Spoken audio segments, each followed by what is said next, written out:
What's going on? FYB presents Wise Word Wednesdays, a quick live stream to help you get closer to accomplishing your dreams. I'm your host, Joe Spidey, and I do represent the fresh. First and foremost, thank you for anybody that's watching, whether you're watching live on Instagram Live, Facebook Live, or YouTube Live. I appreciate it. Or whether or not you are checking us out on the recorded version on any one of your streaming platforms, I definitely appreciate y'all paying attention. Listen, this is episode 2 of the Huddle Up, where I'm here with my guys, Ant and Eric. What's going on, family? How y'all doing? Happy Tuesday, man. Blessed. Happy to be here, bro. How you doing? Yeah, solid, man. E, how you feeling, baby? I'm good, man. I'm blessed. How are you feeling? I'm a little, a little frustrated right now. Let's go ahead and just kick it off. Let's get this out the way. DaVante Adams officially has requested for a trade. Man, first off, before I talk about how sad I am, yes, y'all give me y'all thoughts. How y'all feel about it? Well, Devonte Adams, I've been dabbling with Raiders fandom, like I said, since Randy Moss was a Raider. So, I keep up with my Raiders chat. Shout out to Obi, shout out to Twan. But I've been saying for about 2 years since they cut Derek Carr, that Devonte Adams came here to play with Derek Carr. If Derek Carr's not here, and we're obviously in a rebuild mode, it makes sense to trade him. But Raiders fans, I would say as a whole, wanted to keep him. Raider fans as a whole are delusional on what this season is going to be. And I just think the truth of the matter is actually sad to see a franchise that was committed to excellence as the slogan stoop so low to where they're holding on to a 32-year-old receiver when they have no quarterback of merit on the team. So I actually think it makes sense. Trade him, try to see what you can get back. If you can get a second round pick, that's cool. If you can get a first round pick from the Chiefs, from the Chargers, from your next door neighbor, you take it. It's time to embrace a true rebuild in Las Vegas. So I'm happy for the trade. I'm happy for the trade request. I think it's unfortunate, but I see both sides of it. I think Devonte Adams is in a situation like Ant said, where he had the expectation of playing with Derek Carr. That's why he left Green Bay. And obviously, maybe he feels like the season hasn't shaked out in the way that he kind of hoped for in terms of the quarterback situation or whatever the case may be. I just do think it's unfortunate from the Raiders side because obviously you'd have second year head coach Antonio Pierce. I don't think that Antonio Pierce has the mindset of tanking. He's obviously out there coaching up his guys, and they're giving it their all in an attempt to win games. Obviously, they're coming off a big win in Cleveland. They're 2-2. They're feeling good about their chances in the AFC in terms of maybe potentially getting into a wild card spot. So it's just unfortunate because, AP's in his second year and, it doesn't seem like he's trying to tank. He's trying to win. So it's unfortunate because, there are two things can be true on both sides. So I can see Devontae Adams' side, and I can kind of see AP and the team side of it. Yeah, so first off, I want to shout out Twan is in the comments. He said Raiders for sure. And then my man D said, God, why I come in here? Listen, it's a sad day, bro. It's a sad day. I think once I felt like this was coming as well. Once it wasn't the fact that we let Derek Carr go. I wasn't really tripping off that because I've been, I know, I've been off Derek Carr for a while. Like I've been like, get him out of here, coach. It's over. It's a wrap. He's way overrated. But I thought when I realized once we signed Jimmy G, I said, oh yeah, it's over. It's over. We don't stand a chance. Then this year, when this offseason, when we signed Garner Minshew, what do you expect? Like, you recognize that this is one of the top receivers in the league right now, and you gave him a backup quarterback for a terrible team to be as your starter on our team. It was just terrible. And my man D, he's in the IG comments right now. He said, I'm sick but he not getting nowhere with us. Absolutely. And Twan is in the comments. He said writing was on the wall when he disappeared from the training camp when his son was born, and him and AP butted heads about him playing in the preseason. And then my man D said again, but a second round pick, we need. He said, shaking my head, we need to trade him to Atlanta for a second and for Penix. Ooh, so what do y'all thought? Where do y'all think the destination is? I know right now, and we are not trading to Kansas City. I'm gonna tell you that now. It is out. Why? Well, listen, the Raiders are so far away from where Kansas City is. It shouldn't matter if they're trading him. If they trade him to their next door neighbor, it shouldn't matter. It's about building the team the right way. One thing about the NFL that I love, and Mike Lombardi said this, that I think one great head coach, I think it was maybe Parcells told him this, is the NFL so great because it gives you chances, multiple chances in the offseason to get extremely better. And will you take them? And there was a chance last year to trade him for a first-round pick. There were a lot of teams that were calling about DaVante Adams, but the Josh McDaniels situation was going crazy. They were believing in Jimmy G. They didn't want to do it. And I just think that the Raiders have to truly embrace a real rebuild. There's been two great quarterbacks, C.J. Stroud and Jaden Daniels, that wanted to be Raiders, but the Raiders did not embrace a tank. They wanted to win games, and they were smoking cigars after the locker room, and it's all good now. But how does it feel now? But you have to ask yourself, is AP, did he sign up to tank, right? Because how long does that tank last, and will I be around when that rebuild actually comes to fruition? Am I still going to be the coach? Obviously, we've seen a lot of coaches get fired prematurely during a rebuild. So I don't think AP necessarily probably feels like that's the road that he wants to go down. He's probably more in the thought of trying to win games and trying to get in the playoffs and see where they can go. I'm not saying that that's what's going to happen, but I just think the coach and the GM have to be in lockstep about a rebuild. And it doesn't seem like AP's mindset is to rebuild. And I do want to just say, y'all got to let the fantasy football go. Michael Penix is not getting traded for DaVante Adams. Please stop. That's like the third time I heard that today. That's not happening. Nope. That's more of a fantasy football trade. Listen, just my thing with AP and whether he wants to take or not, I'll just quote a great man. Coaches get fired every day, B. They get fired every day, B. Bill Belichick's out there. Mike Vrabel's out there. AP wanted to take what AP wants to do or what he wants to do. To me, shouldn't be the concern of Raider fans. The concern of Raider fans is, how do we get where Houston is? How do we get where Washington is? How do we get where we're feeling good about the team going forward? They felt good about smoking cigars a couple of years back last year. And I said at the time that this is going to hurt you down the road. I don't want to feel good at the end of the season because we have a little momentum. I want to feel good that we have the quarterback for the future and we can actually start contending. And I totally agree with you. I just think that, like I said, the GM and the coach have to be in lockstep. And I think when you're in your second year and you've seen the coaching carousel that has happened with the organization, I just don't think that that's ever going to be AP's mindset, is that we're tearing it down and we're going to rebuild, at least not this season. Maybe in the offseason, they can kind of switch gears and say, hey, after this season, we clearly see we don't have the pieces. We don't have the draft capital to move up far enough in the draft to get maybe one of these quarterbacks, or maybe, they do bottom out towards the end of the season and they're high enough in the draft order that they can get maybe a Shedeur Sanders or a Quinn Ewers or one of the quarterbacks, Cam Moore, one of these quarterbacks that are going to be coming out in the draft. But I get what you're saying. I don't disagree. I just think that it has a lot to do with the coach and the GM. And it's hard for me to see AP with his mindset and just how he's talked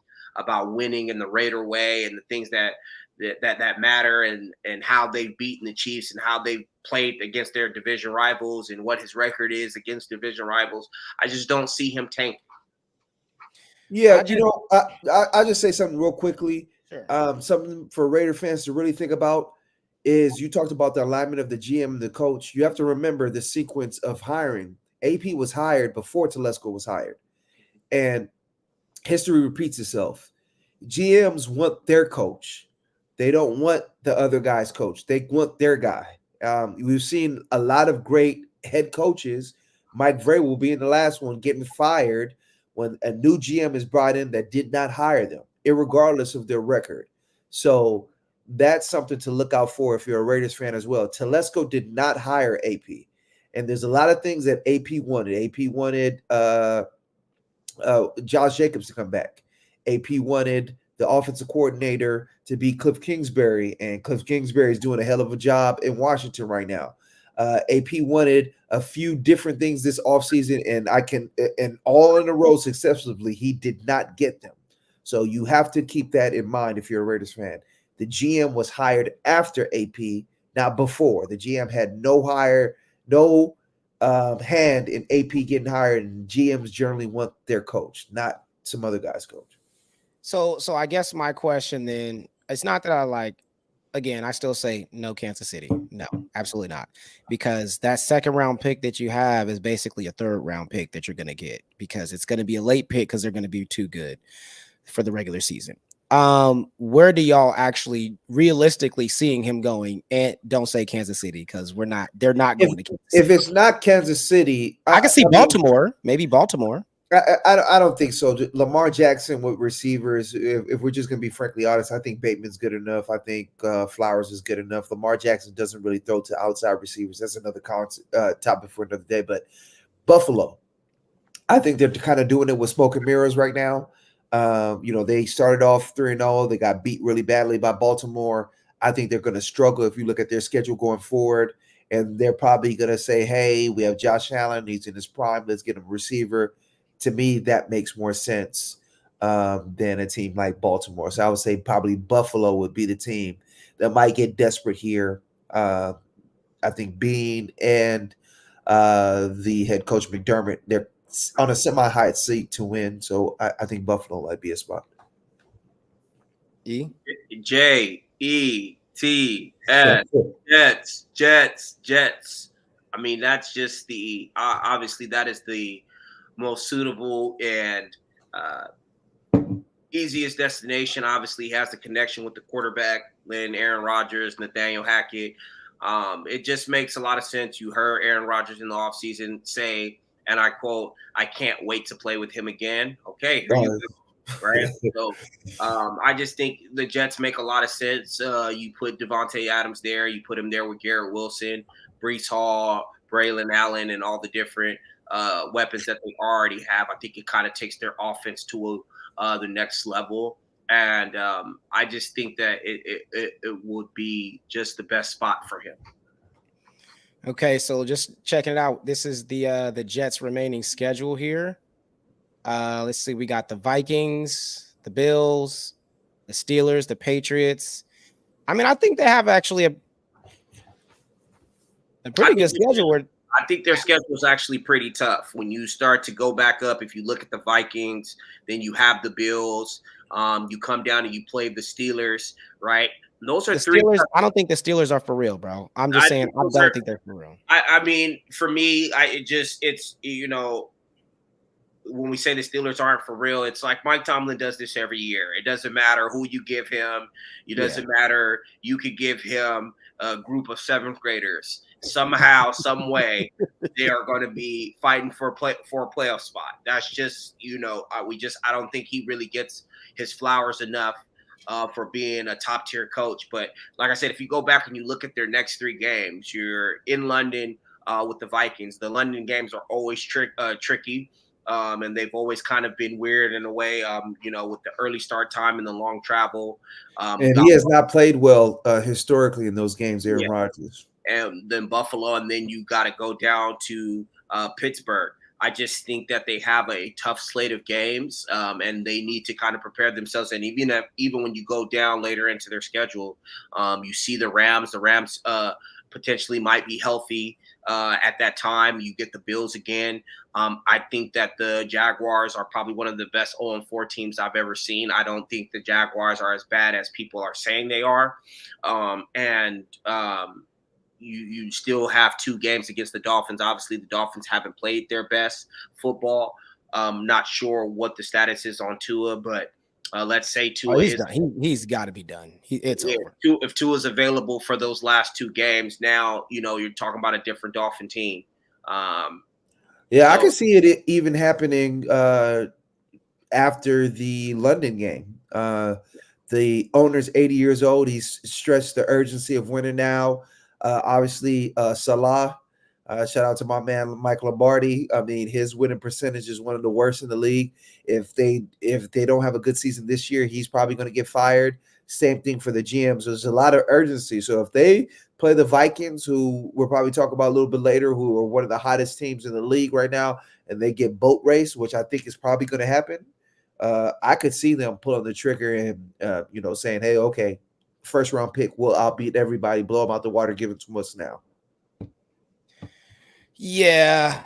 I was just also looking at the Bills schedule just to see, who they had coming up, and they don't have the nicest schedule either. It's a serious schedule. Yeah, they got a serious schedule coming up. Yeah, let me just pull that up really quickly. Give me 1 second here, because I know that's going to be something tough as well. Well, and let me ask you guys, right? If they just moved off Stephon Diggs in the offseason, and we're talking about bringing in another star wide receiver, how do you think that kind of goes in the locker room, where it's clear where they are kind of leaning more on Josh Allen in terms of being kind of the vocal leader and kind of taking over the team? Kind of reminds me of some other cute quarterback situations in the past, kind of. And I'll give you one that I know you will remember vividly is, the Panthers moving on from Steve Smith and, Cam Newton kind of taking over the locker room and taking kind of the reins of the team.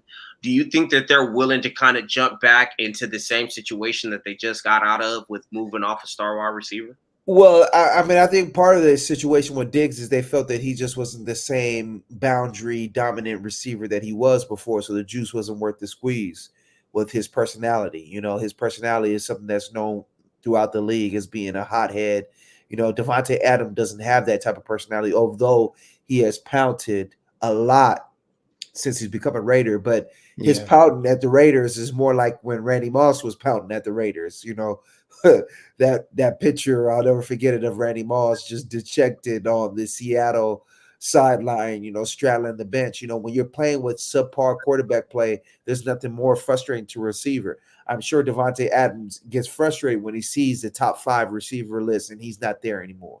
You might say that's stupid, but it's a pride thing because people are thinking that I fell off, and it's not because of me. My numbers have fallen off, but it's not because of me. It's because of my quarterback. So I think if I'm Buffalo, I definitely go get him for Josh Allen. It's nice to say vocal leader, blah, blah, blah, blah, blah. But at the end of the day, you need weapons to win in this league, and they don't have enough, just in my personal opinion.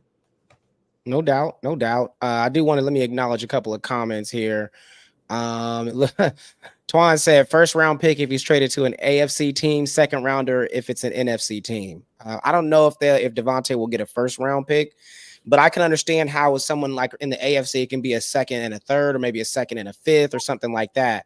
If it's an AFC team, NFC, then I could definitely just see, just straight up second round pick and maybe like a seventh or something like that, or sixth or whoever. Let's see. Looks like Tone is in the building. He said, wait, hold on. I know y'all not talking about sports. WTF.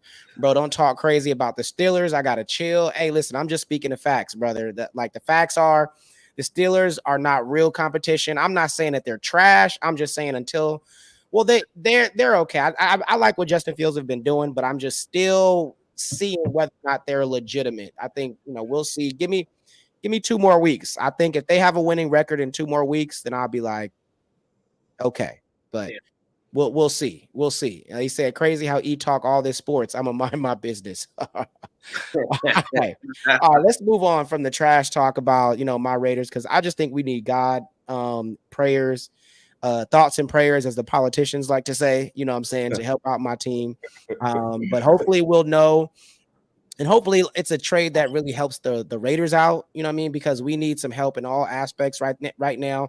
My hope is that we're able to get Shedeur Sanders or some decent quarterback, or worst case scenario, you at least get Travis Hunter if we end up getting a top pick. I doubt that we're going to get, because the Panthers are trash. So anyway, moving forward, the next topic I want to talk about, which is something that you mentioned earlier, is Minnesota. Like, is Minnesota the real deal? I mean, they are undefeated still, right? Like, what's going on in Minnesota? Like, what's going on with with Sam Darnold, man? Like, is he did he just come out of nowhere? What's up, man? Help me out, educate me. I think that Minnesota is definitely the real deal. Obviously, Sam Darnold was a first-round pick. He's a first-round quarterback. But even if you take it back from Sam Darnold, if you look at last season, Kevin O'Connell, once Kirk Cousins went down with the Achilles injury, their offense and their team still was alive through the season.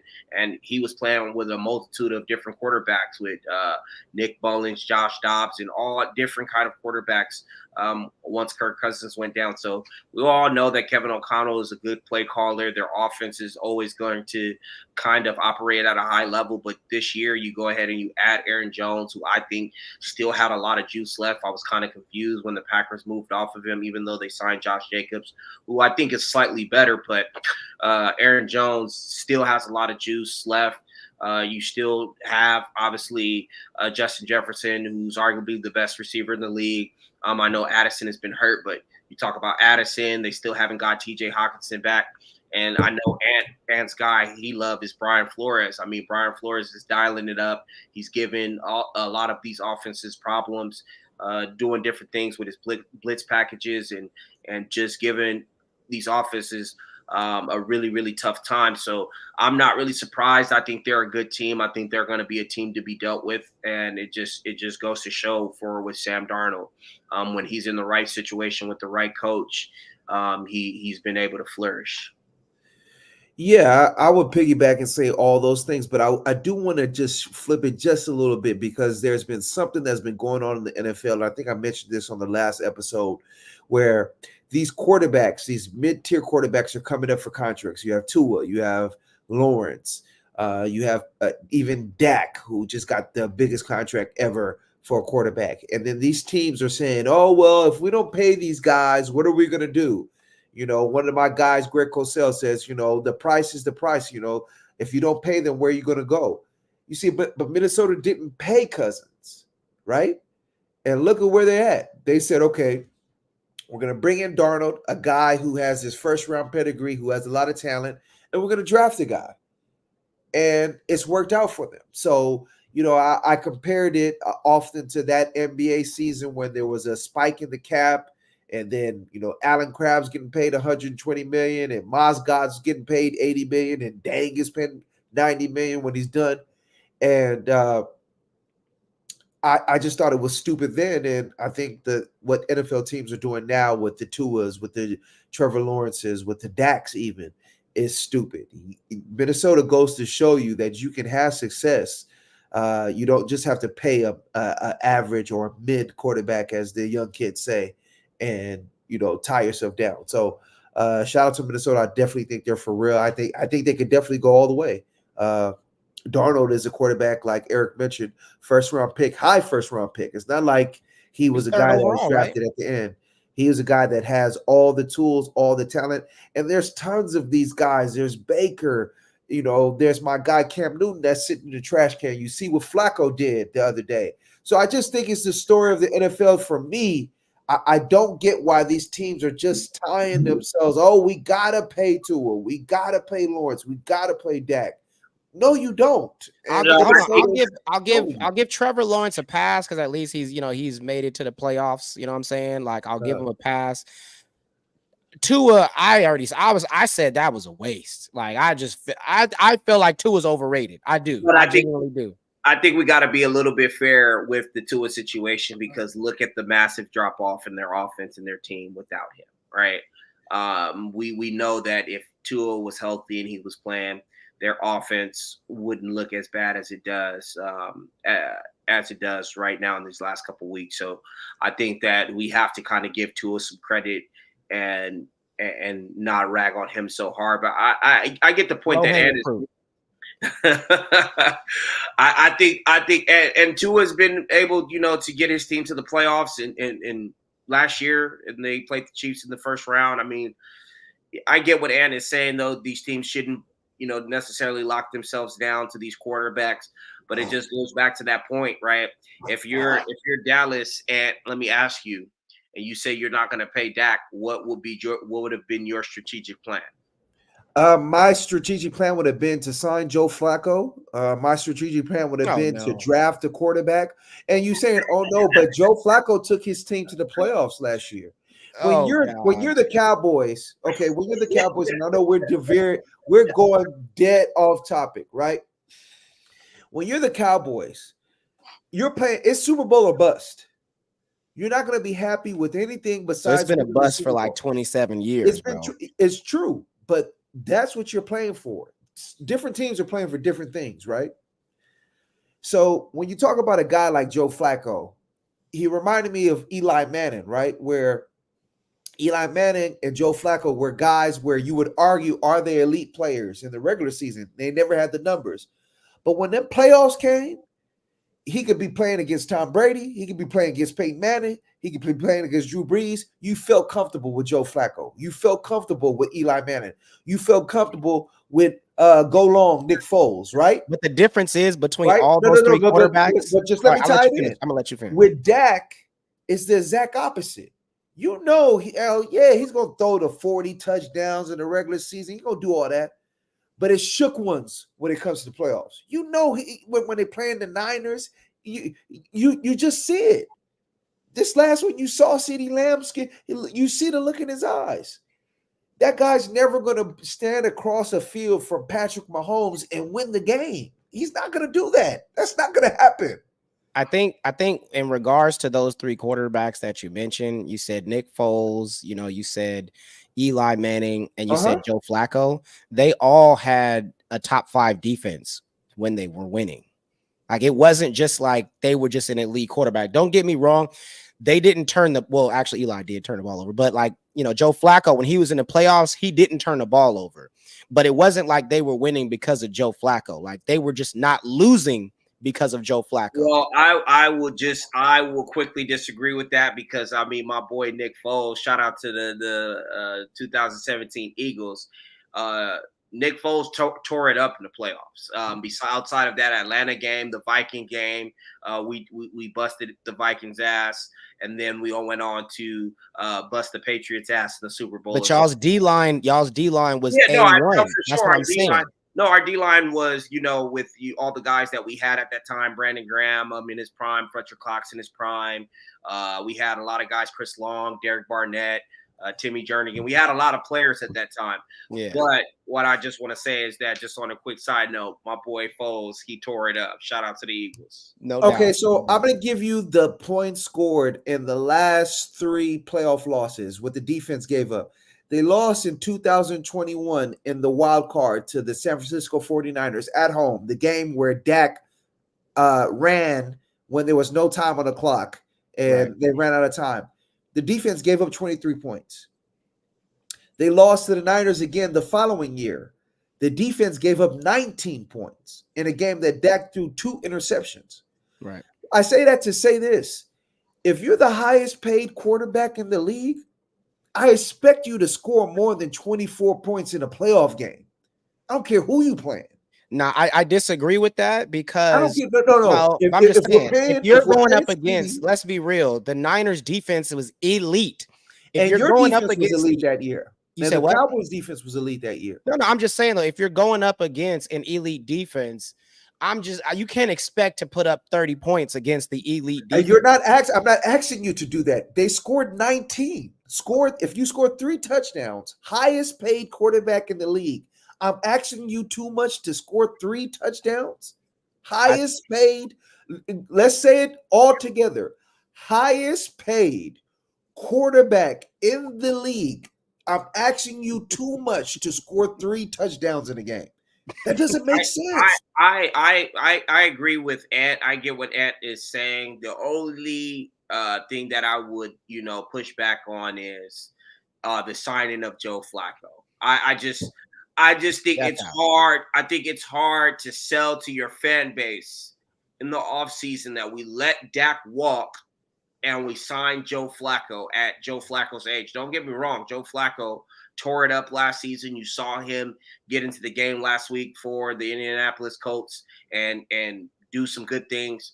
But I just think it's a hard sell to the fan base, and it's a hard sell to the coach and the team that we're signing Joe Flacco, and we believe that we can compete for a Super Bowl with Joe Flacco at this age, not in his prime, at this age. Let me just say this. Hold on. Let me just say this real quick. Let me say this real quick. Okay.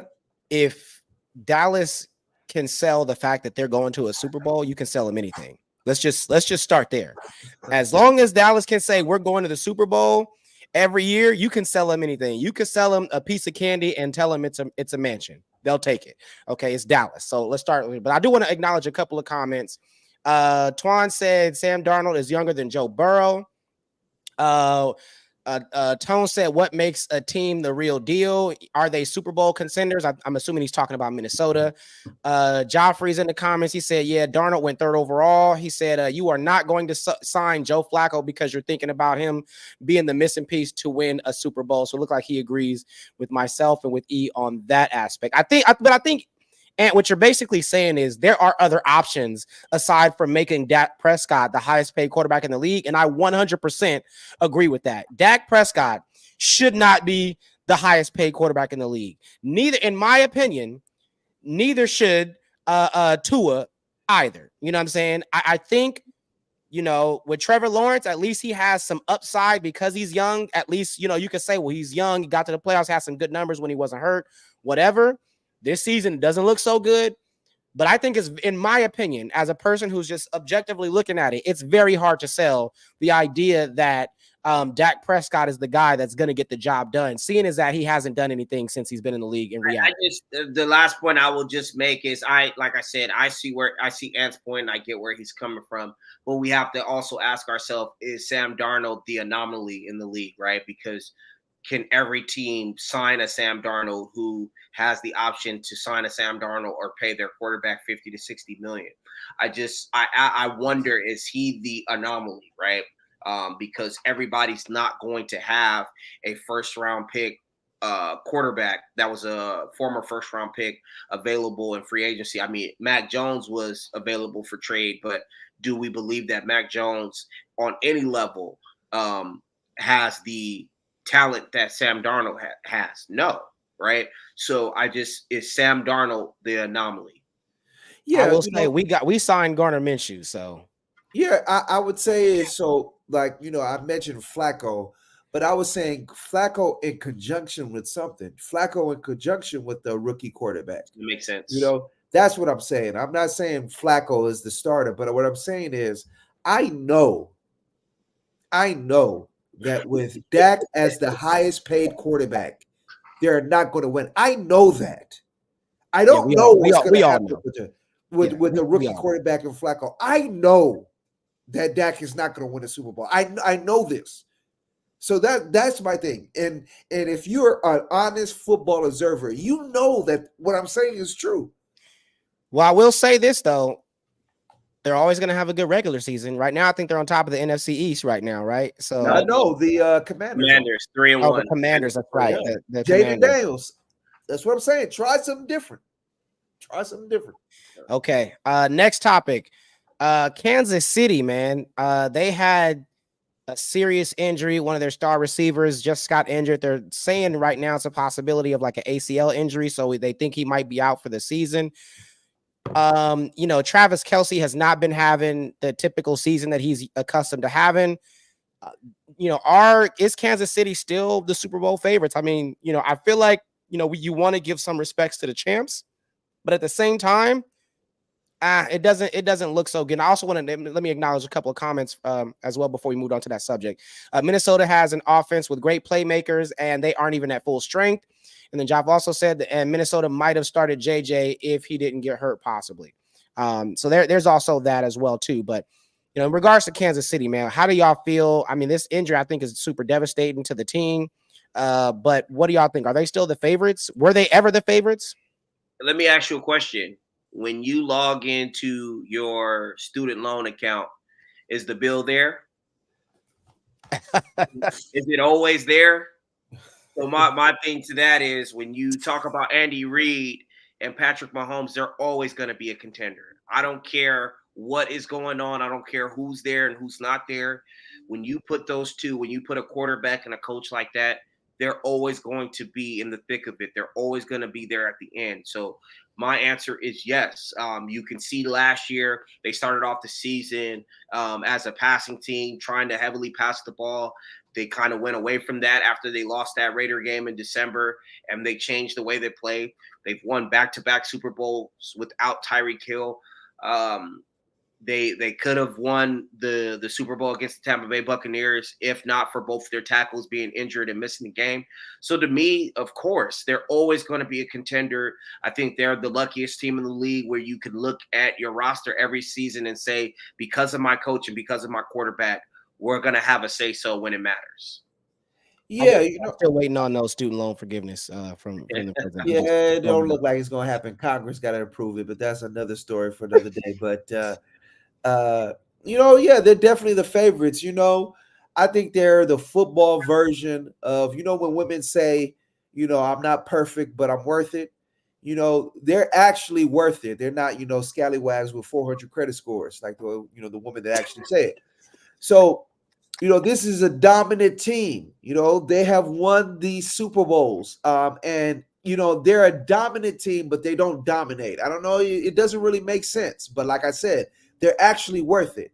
They're not, these women that, cash app you, request for $100. There are teams that actually have done it and won these Super Bowls. If you remember the team that they're compared to, the Patriots, they are a team that they got to these Super Bowls. They never dominated the game. They were always field goal games that they won 28-3. And that's kind of how the Chiefs win them too. They're never really dominant wins, but they're just consistent. They consistently plug along. Like Eric said, they have the best coach, I believe, in NFL history, Andy Reid, who's done it in multiple places. Whoa.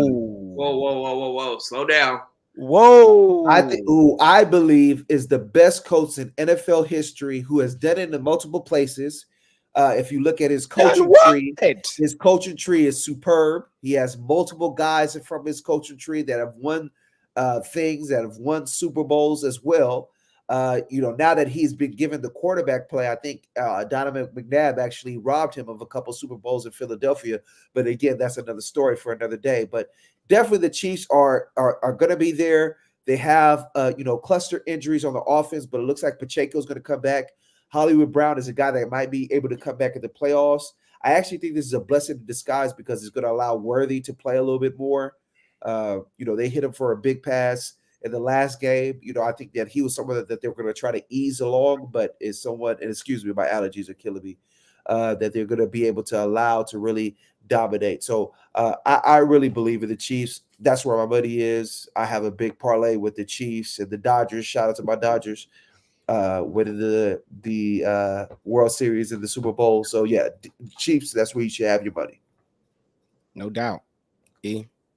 Yeah, like I said, I would agree. I think Andy Reid does have a little bit of an argument as being one of the best coaches in NFL history. But like I said, just going back to it, Andy Reid has been on the mountaintop plenty of times in his career.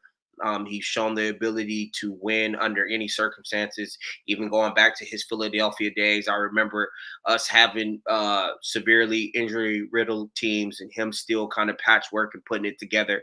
I remember even the season where Donovan McNabb goes down with the ACL injury and we go to the playoffs with Jeff Garcia and win a playoff game and barely lose in the playoffs to New Orleans. We went down to the dirty and we barely lost that playoff game. Very winnable game for us. So I just think, the injury to Rashee Rice is going to hurt. It's definitely going to be something that is going to affect them. But like I said, when you talk about the best quarterback in the league and the best coach, they're always going to have a say-so when it matters. Yeah, let me just say, y'all got to chill out with this Andy Reid best coaching of NFL history. Let's calm down. Let's I just think maybe that's a topic for the next podcast, because I could talk for an hour about why I think Andy Reid is the best coach. So I'm sure, but you'd also be a biased person. So let's just I'm not biased. I just think it's I think it's an obvious you're fact. biased because you've lived with E talking about it his whole life. That's not. It has nothing to do with that. It's just if you look at what he's done in multiple places, that's what greatness is really about. Shout out to Wiz. He has a great line in one of my favorite songs. You do it once, I respect you. I really fuck with you if you do it again. My bad for cursing. But it's a free speak of mind. Yeah, he's someone that has done it in multiple places. The guy that they would, most people would say, hey, is the greatest coach of all time, Bill Belichick.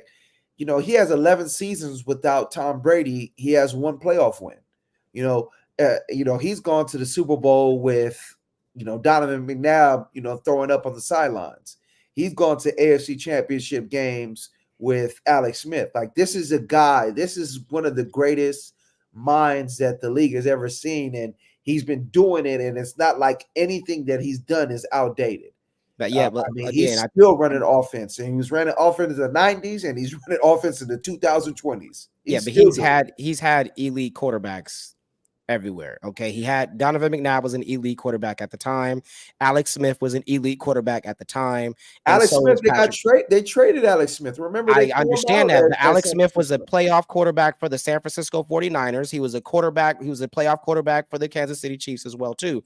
They traded to upgrade to get Patrick Mahomes. So I think it's different when you're saying like a person who's turned a bunch of nothing into something. But the Chiefs were already a playoff team before Mahomes got there. That just took him over the top. So I'm not saying Andy Reid ain't nothing. I'm just saying, as far as calling him the greatest in NFL history, that's another conversation for a different day. Like I said, we'll have a different day where we address this topic. But I would like to note that Andy Reid got AJ Feely paid and got him a starting job in this league. Most people won't know who AJ Feely is. They won't know who that quarterback is. Or Kevin Cobb. They won't know who AJ Feely is, but when Donovan McNabb got hurt in different seasons and he had to play with the backup quarterback, Andy Reid was still able to do, miraculous things with backup quarterbacks. Like I talked about Jeff Garcia, he was able to win a playoff game with a very old Jeff Garcia and go down to New Orleans the next game and have a close game with New Orleans at that time. So I just think that Andy Reid has a definite an argument. I don't think it's something where it's like it's blasphemy to say that he's the best coach. But like I said, a different day, we can have that discussion. Yeah, we can have that discussion. I'm gonna also throw in my man John Madden. That's a mother loving fact. You feel me? Let me just throw that in there. But just I ain't no bias, but I'm saying, just throwing out John Madden out there. There's only one game they name after a one head coach. That's doing his thing. But anyway, also, man, Derrick Henry. Bro had a monster game this year or this week against the Buffalo Bills. He had over 200 yards from scrimmage, including an 87-yard untouched rush all the way to the touchdown, man. How do y'all feel about Derrick Henry? Where are we finally seeing what the Baltimore Ravens offense is supposed to look like? Are they like now making Derrick Henry a priority? I know in the first couple of games, people were wondering, like, are they going to pass Derrick Henry or are they going to give the ball to Derrick Henry more?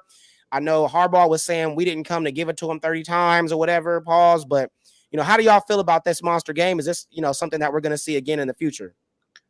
I think the Ravens are going to, they're another one of those teams where they're going to have to be dealt with when the time comes. They started off slow and, a lot of people were ready to pull the big red handle, but you still have the MVP Lamar Jackson. I think that as time goes on, their defense will start to play a little bit better. Obviously, Zach Orr is the first-year defensive coordinator, so it's going to probably give them some time to gel and kind of learn some of the things that he wants them to do. So I think the Ravens are going to they're going to have to be dealt with when the time comes. And this was my expectation of Derrick Henry when he joined the team. So I think they're going to have to be dealt with when the time comes with. Yeah, definitely. I mean, I think he had a monster game. I was concerned with his age and where he was as far as carries wise, that he might have been washed up. Then I heard that he's spending tons of money on his body, pause, not BBLs, but upkeep, massages, BBL things of that Henry. nature. Just he's on the LeBron James type plan, and he might be that type of player. Adrian Peterson was a player, even at a older age, even after ACL surgery, just was able to backpack. Some people are just built different, and he might be one of those guys. So shout out to him for that game. I mean, obviously the Ravens have to be dealt with. They kind of went away from the running game last year, so if they're able to incorporate what they're doing, we'll see what happens. No doubt, no doubt. Yeah, I think this is it's just great. I'm a Raiders fan through and through, but I also show love for the Baltimore Ravens as well. Just I was a huge Ray Lewis fan, growing up, so he's definitely one of the people that I looked up to. So whenever the Ravens are doing well, I definitely appreciate it. And they beat the San Francisco 49ers in the Super Bowl back in 2012. So I was like, aha, yeah, you feel me? So it rocked with that. So definitely wishing them the best. And I don't know why, but I feel like people be hating on Lamar Jackson, bro. And I just don't like that. So I want them to be super successful as well. So moving on to the next part before we get with our final question. This is our second to last topic. Some high highs and some low lows. I mean, one of the highs, for my team, the Raiders, is that, we actually got the win. I was a little nervous, especially in the first half. We got the wins against the Browns. We ended up winning. But I was a little nervous because the first half we was down 10-0. But we came back and made it work. So I'm excited about that. But of course, some low lows in the DaVante Adams thing, like we talked about earlier. I don't know what we're going to do, how we're going to go forward, or who we're going to trade him to, but I hope it's worth it in the end. But any high highs or low lows for your teams? You're on mute still, bro. The high highs for the NBA for the Boston Celtics, just to quickly touch on that. I know that's not on our agenda, but obviously the disrespect continues. There was a trade that happened that took place. We'll get to that with the New York Knicks, so we'll get to that. But we'll get back to the low lows. Obviously, my Philadelphia Eagles. We were blown out in Tampa Bay. We've lost to Tampa Bay for 2 straight games. It seems like Tampa Bay, since Tom Brady was there, Tampa Bay, we're 1-4 against them. We just haven't been able to play well against them, and it's kind of coming to that point where it might be time to pull the big red handle. I still have a lot of faith and confidence in some of our playmakers on the team, so hopefully they can turn this season around. They have the bye week this week, so hopefully we can get some of our playmakers in AJ Brown, Devontae Smith, Lane Johnson, and hopefully we can get back on the right path. No doubt, no doubt.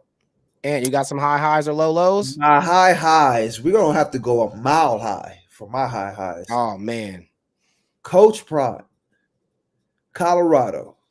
A lot of people, they doubted. Do you believe now? A lot of people, buried them, especially after that Nebraska game. Paul Feinbaum, who I respect, he apologized for, his disrespect. Mike Lombardi, Grace Remington, a podcast that I listen to, they're acting like it didn't happen, but that's another story for another day. But shout out to Coach Prime. It looks like he actually has a chance to take Colorado to the playoffs. That's an amazing turnaround. A team that won 1 game 2 years ago can compete for a playoff spot, and I think they can get in with their offense and play with almost anybody. I don't think there's a truly dominant team in college football this year. So that's my high. Low lows would have to be the Jacksonville Jaguars. I was a fan of Trevor Lawrence coming in. Me and Eric have a mutual fandom of Doug Peterson, and it's tough. It's a tough watch. They just doesn't seem like they can get right over there. It seems like they've made a lot of bad decisions when it comes to personnel. Travion Walker over Aiden Hutchinson. If you've watched these games with Aiden Hutchinson, the guy's a terror, and they passed on him, and it's just been a calamity era. So that has to be the low. The Jacksonville Jaguars being 0-4. No doubt, no doubt. And Joff in the comments. He said the U is back. So it's looking like the U is back, definitely. But shout out, man. We got to keep it on Coach Prime. We got to keep it on Coach Prime. That's a fact. He's representing. I honestly believe he's representing for all of us. So shout out Coach Prime. Absolutely. Last topic before we go ahead and get out of here. Man, there was a blockbuster trade that was pulled off by the New York Knicks. It's still not necessarily finalized yet. They're still figuring out what the other type of additions to the deal to make the money work. Because right now, I think the Crazy. Knicks are Somebody's about to basically come up. yeah. Somebody's going to be shifted someone else. But the Knicks basically received Carl Anthony Towns, or are going to receive Carl Anthony Towns in exchange for Julius Randle and Dante DiVincenzo, and I think there was a pick as well that was from Detroit, but I don't think it was Detroit's official pick. I don't know if it was like Charlotte's pick or something like that, but it was another pick that was attached to that particular trade. But again, they are still figuring out the finalized deal. But man, what are y'all thoughts, man? Are the Knicks basically like the Eastern favorites? I'm the type of person where I always say you got to respect the defending champs, right? Especially when Boston has not changed their roster drastically. So in my opinion, you have to beat. They're the team to beat.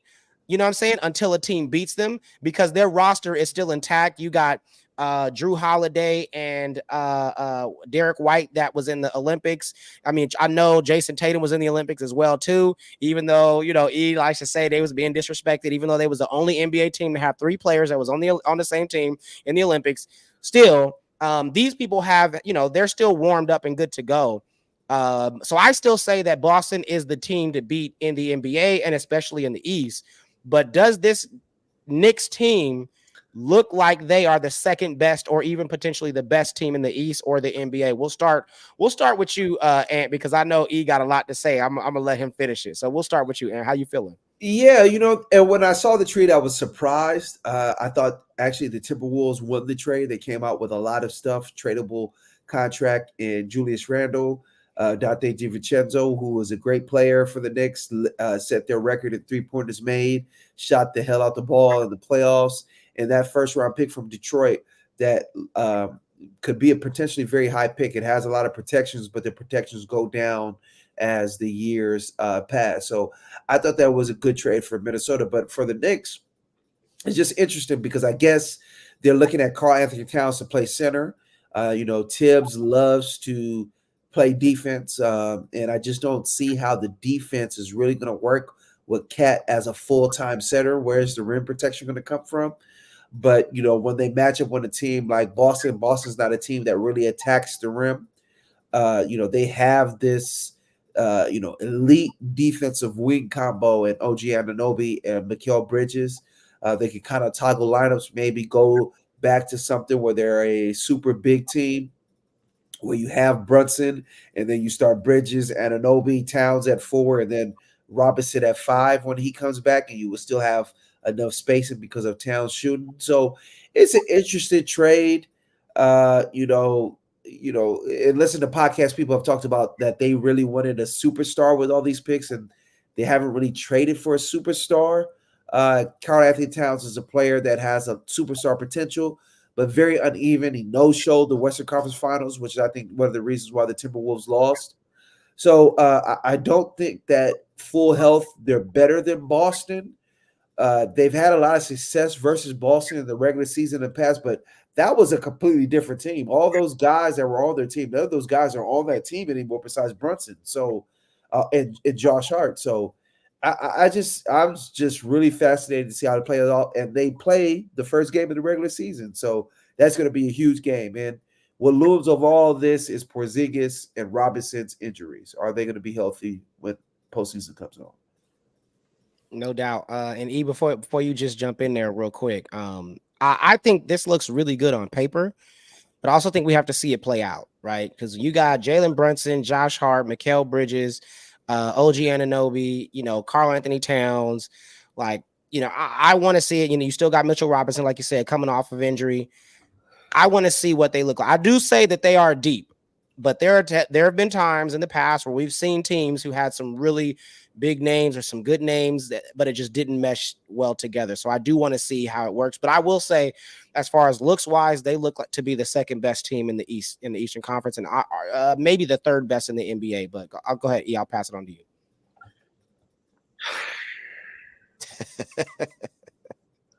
It just feels like you know, the NBA media woke up that day of the trade and said, great, this is another way we can disrespect the Celtics. Oh, God.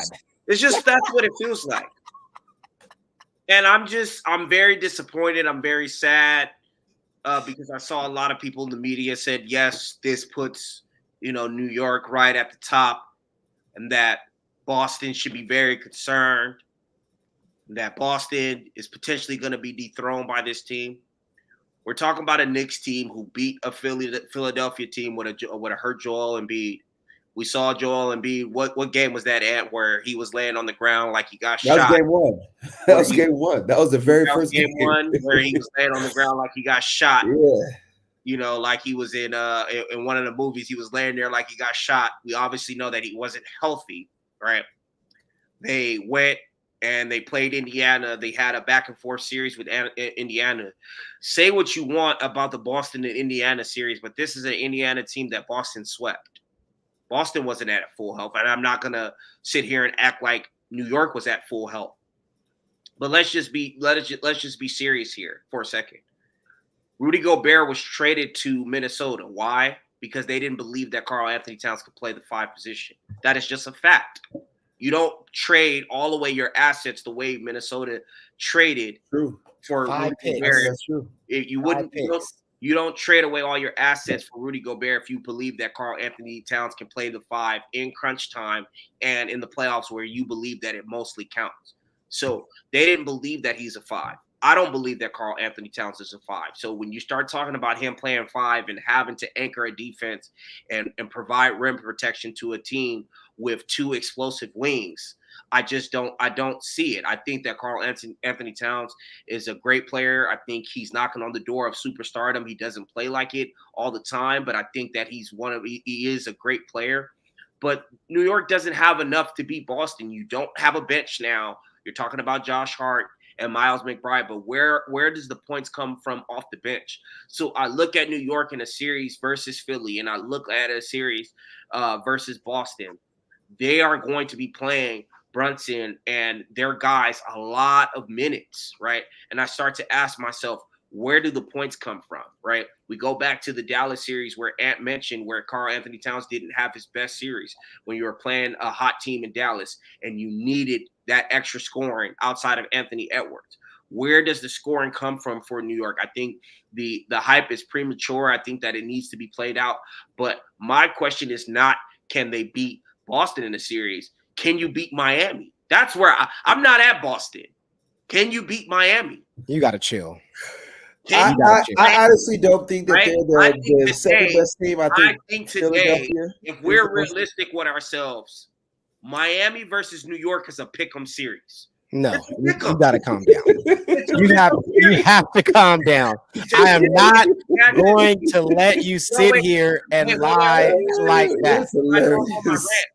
But it's a pick'em series, right? It's hilarious. I just don't understand how we can propel them over Miami when we've seen what Jimmy Butler and Bam and those guys do in the playoffs.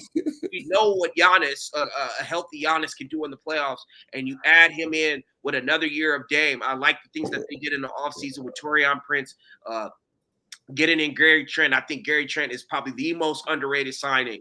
I agree. In the NBA free agency this offseason. So I just think it's just disrespectful. Of course, the media just finds ways to continue their disrespect of Boston all the way up until opening day. I thought that we were done. I thought that, hey, okay, the Olympics happened. Okay, the disrespect is done. We're going to lace them up and we're going to see. But no, of course, they have to keep it going. I just think that the disrespect just hasn't stopped. And I'm not saying that New York is not a good team. I'm not saying that they're not going to be there when it counts. But at this moment in time, we have to be real with ourselves. New York versus Miami is a pick'em series. I'm going to just tell you like this. That's not a series. History, you walk away and you say, okay, yeah, New York today dominates Miami in the series. I'm not comfortable saying that. Listen. History has shown that Miami versus Boston is a pick'em series. So what are you talking about? This So is true. how can you bring up the This is Knicks true. when history has This shown that is Miami true. versus Boston is a pick'em This is series? true. But You what know what I I'm saying? will tell you, So I'm just saying, you gotta be disrespectful Go and ahead. be realistic when you're There you talking go. about Boston. Now, again, He has a I will tell point. you, the let me make the this Knicks point. still have to prove it, which My is why I nephew's right. said the Eastern Conference right now still belongs to Boston. But don't be disrespectful and say, oh, it's a pick'em series between Miami and New York when the but what I'm Boston saying Celtics lost but to that get to the finals no. to Miami. That was literally a 10th seed or a 9th Okay. seed. Okay, but let's not forget that if Tatum doesn't sprain his ankle, right? I agree. Boston most likely is playing playing the Denver Nuggets in the finals and would have been the first team to come down pack down 3-0, right? I agree. I say that to say that about Miami. I'm not disrespecting the Miami Heat, but what I'm saying is this You're trade, disrespecting the Knicks. This trade, you guys have propelled New York over teams like Miami, over teams like the Milwaukee team, Yes, over teams like Philly, and they're not there yet. They were just in the Eastern Conference Finals, bro. Who was? I mean, semifinals, bro. Who was? Like, and you lost. The Knicks, yes, they were shorthanded. They didn't have their second best player. Hey, listen, you know, it be like that sometimes, right? So that's what I'm saying. Don't be like, you lost. You lost. They was missing their second best player. No, I don't disagree with that, but I'm just saying, if you start talking about it, if we just line the teams up and we said, hey, Philly is healthy, Miami's healthy, Milwaukee's healthy, New York and Boston they're all those teams. I would have given you a pickup if you'd have said Milwaukee or Philly and New York. I'd have been like, okay, you got a good point. Miami, you got to chill. You being disrespectful. And let me ask you today, if you had to put your money on it, are you comfortable putting money on New York versus Miami in the playoffs? If both teams are healthy? Both teams are healthy. I'm putting my money on the Knicks, bro. I'm putting my money on the Knicks right now. And I ain't even see him play a game. I'm putting my money on the Knicks. Ant has to think about it. We know that Miami. I probably would take the Knicks just because I think that Miami with Jimmy Butler, I think the age has kind of got on him. They would have two guys to throw at Jimmy Butler. I wouldn't trust any of the other guys to score. Their lack of rim protection would really show up because there's nobody that would really attack the rim. I would think Rozier would be a wild card if he could get hot in the series. But if I had to bet, I would take the Knicks. But I would not be surprised if Jimmy, turns back the hands of time that Miami could win the series. But I would take the Knicks. So I feel like now that we had this conversation, that series is going to happen. And I know what's going to happen. I know what's going to happen. You just focus on the Boston Celtics beating the Miami Heat because they've been your They Achilles play heel game one. That is the beautiful thing about this. The Knicks and Boston play each other game one ring night. And there's going to be no Porzingis, and there's going to be no Mitchell Robinson. And that's the thing. I just think that people forget that Boston played essentially the whole playoffs without Kristaps Porzingis. No one says, "Hey, well, Boston, they were missing players too." No one. Yes, we do. Yes, we do. No one says that. Absolutely.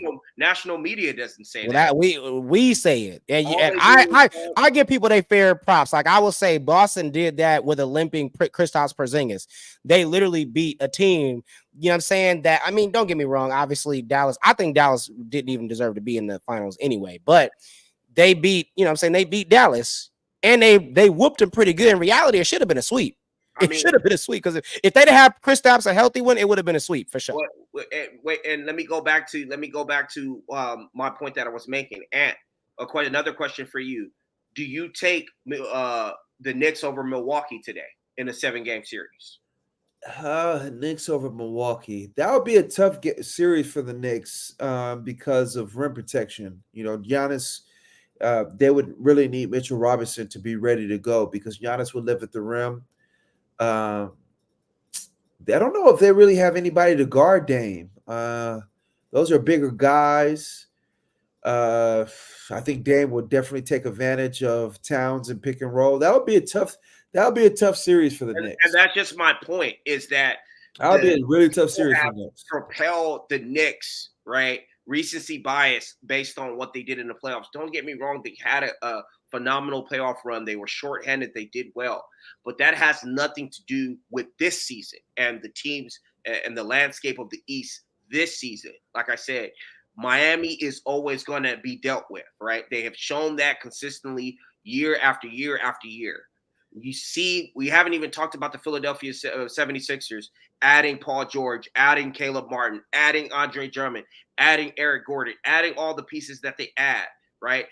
Along with getting a healthy Joel Embiid and having Tyrese Maxey in another season where hey, the expectation is he's going to continue to progress and get better.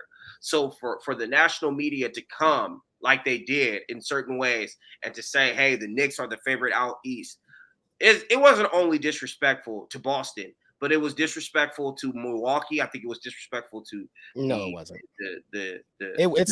It's not disrespectful to Milwaukee because Milwaukee had an abysmal year last year, right? So that Milwaukee has to prove that they are still contenders at this point. That's how I feel. Milwaukee has to prove that they're contenders. I hear what you're saying about Philly. I think that they do have a nice lineup, but we'll see whether or not Joel Embiid stays healthy. That's one, because that's been a history issue.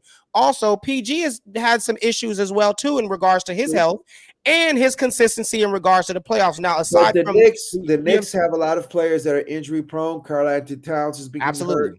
OG Anunoby is someone that gets hurt a lot. Let me ask you a question. Let me ask you guys a question for you specifically. Can you give me a series that you felt like the Knicks won where they beat a healthy team? That's unfair, though. That's unfair, E, because the Knicks weren't healthy. No. That's unfair. I know that they were, and I've already admitted to that, and I've already said, hey, the Knicks weren't healthy. The Knicks weren't able to. They were shorthanded. My point that I'm trying to make is that we've seen Miami do it on plenty of occasions. We've seen Miami beat Milwaukee at full strength. We've seen Miami beat the Knicks at full strength the year that they played them in the second round. They beat the Knicks, right? We've seen Miami beat Boston in the Eastern Conference Finals twice, right? So we've seen Miami do it year after year after year after year. We know what we're going to get from them, right? So when you start talking about Miami versus Knicks, I don't think that it's outlandish for me to say today, in my opinion, based on what Miami has been able to do in past years in the playoffs and how we've been able to see them compete, in my personal opinion, it is a pick'em series. It's not a series where you're saying, hey, I believe that the Knicks should win handily. This should be a 5 or 6 game series. No, I think it will be a knockdown, drag out series where Miami could win themselves in 6 games. Yeah, I would disagree. I would say that it would be a series that the Knicks would definitely should be favored in. It wouldn't surprise me if Miami would win it. But I think that just given Jimmy Butler's age, given that they have 2 wings to throw at him with size, I would take the Knicks in that series. I do think your point about the Bucks is valid. I do think your point about the Sixers is valid. One thing that's unsung and hasn't really been talked about the NBA is just the level of injury that we're seeing compared to what we're seeing in the past. I don't remember the playoffs being so decided by stars being hurt or not. There was a rash of injuries this year. There was a rash of injuries the year before. So, a lot of this is moot points because who knows who's going to be healthy by the time we get to the postseason. But on paper, today, if I was just putting out all the rosters, I'm biased. I'm a big Joel Embiid fan, but I would say that I would have the Knicks. I wouldn't have them first or second in the East, but I do think they're better than the Miami Heat, and the Bucks is a real consideration. You made a good point. They have some low-key signings that if they hit, they could definitely be in the swing of things and beat anybody. Yeah, I think there's always that potential. Like I said, for me, I'm just saying, and that's why I started it with the caveat. I said on paper, the Knicks look like they're number 2 on paper. You know what I'm saying? I still have to see it. We have to see how they mesh, see how they work out. I mean, is Mikal Bridges going to stay as consistent as he has been, as healthy as he has been? Is Jalen Brunson going to have another MVP caliber type year? We don't know, right? We have to see it. I think a lot of that pressure was put onto those individuals, like Josh Hart was playing out of his mind. Dante DiVincenzo was playing out of his mind. They now lost him, right? So we'll see how it goes. I'm just saying on paper, it does look like they're the second best team potentially in the NBA. But again, I'm not counting out the 76ers. I'm not counting out the Bucks either. But I just also want to see, because I had the Bucks as a second favorite team last year in the Eastern Conference, and they didn't even make it out of the first round. You know what I'm saying? So I think things like that are important just to consider. But I just say we're not disrespecting the Celtics. I think maybe mass media is, but I also think we have to keep in mind it's the Knicks. So hold on, I'm just saying the Knicks can win. The Knicks can win 35 games, and they all over national media for them 35 games. Yeah, the NBA version of the Cowboys. It's the Knicks. It's like the Lakers. It's like the Lakers, bro. If the Lakers win 41 games, everybody's like, "Oh, this is a championship team right here." You're like, bro, get serious, bro. It's 41 games. You're in the 9th seed. Like, relax, chill. You feel me? So it's just like that. But I also want to make sure we mentioned my Golden State Warriors. We had media day on Monday. You know what I'm saying? So I'm feeling actually a little more confident about my team going into training camp. They will be having training camp in Hawaii.